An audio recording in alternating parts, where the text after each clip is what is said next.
But first off, let's take a look at these dips in prices. We'll take a look at the bigger crypto market. So Bitcoin right now hovering right around 62K.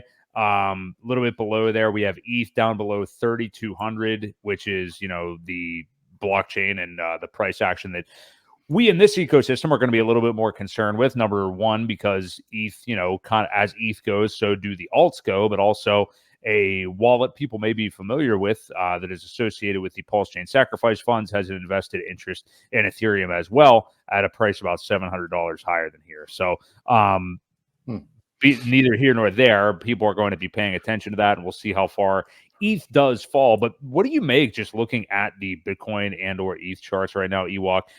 This is the pullback, the beginning of it that we've struck out and been wrong about on the time of for umpteen times now. Bitcoin just kept relentlessly going towards 73K ultimately, and now finally we're starting to see what we kind of expected a little bit here. So what do you make of this? Yeah, totally. I mean, this is the one we were looking for. We were just off on our timing.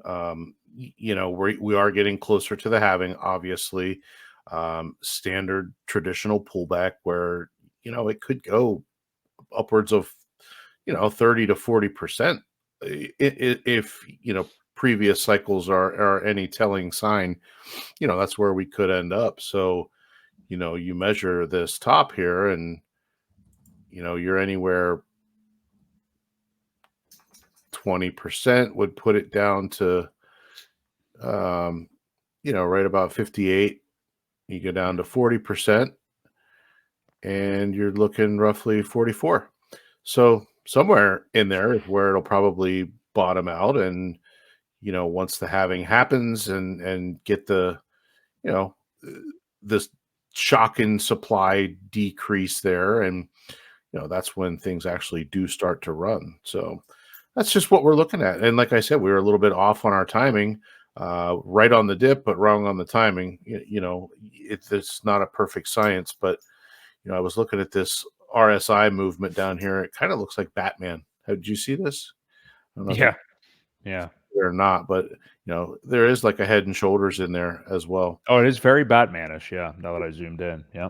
So, but yeah, I mean, it's standard, and Ethereum's doing the same thing. Obviously, we know they're tied together liquidity wise as far as pairing goes on almost all exchanges. There's a BTC ETH pair. So when one drops, the other one does too. We'll see how. I don't think in the previous bear market at the bottom of the bear, Ethereum didn't fall back near as hard as Bitcoin did. It had a lot of strength and held up nicely. But this one is taking a nice look forward. It's down, from the top. This is down already 20, 22, 23%. So, again, standard, play of what we were kind of calling. It's here now. How long will it last? Probably another week or so until the halving. We might get a little strength before it with people trying to front run it, just to get that jump on it and take advantage of what they think is about to happen. But yeah, I mean, totally expected, and it's there's not a whole lot of strength right now. So, and you make a really good point there. Yeah, ETH did very well in the bear market.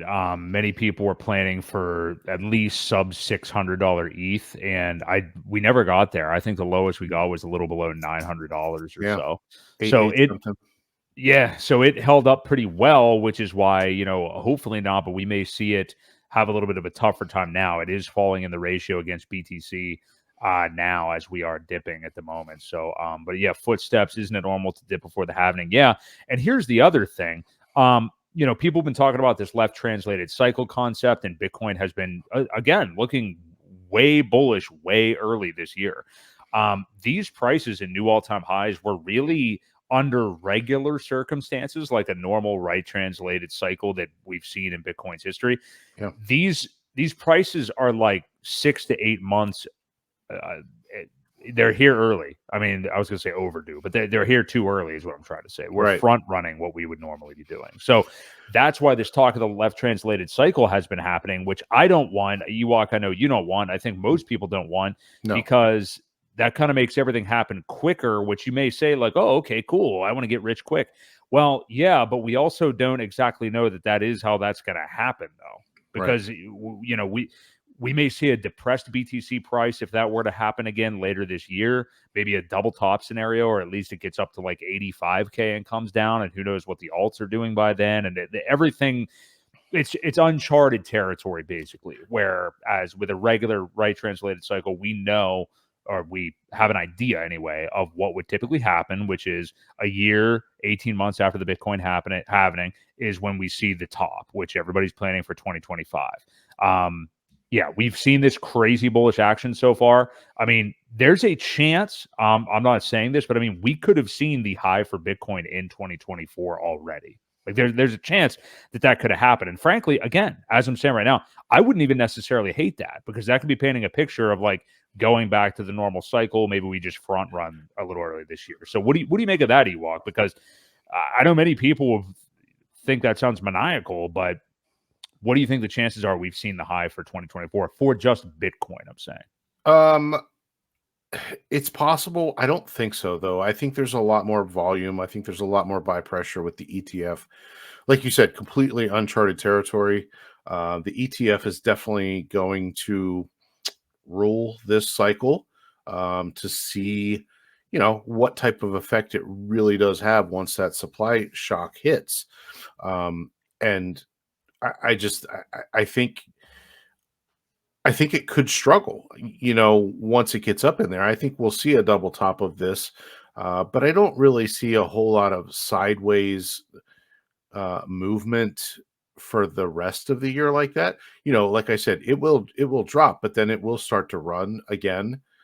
Just how hard and how much manipulation will happen, that's the question we really don't know.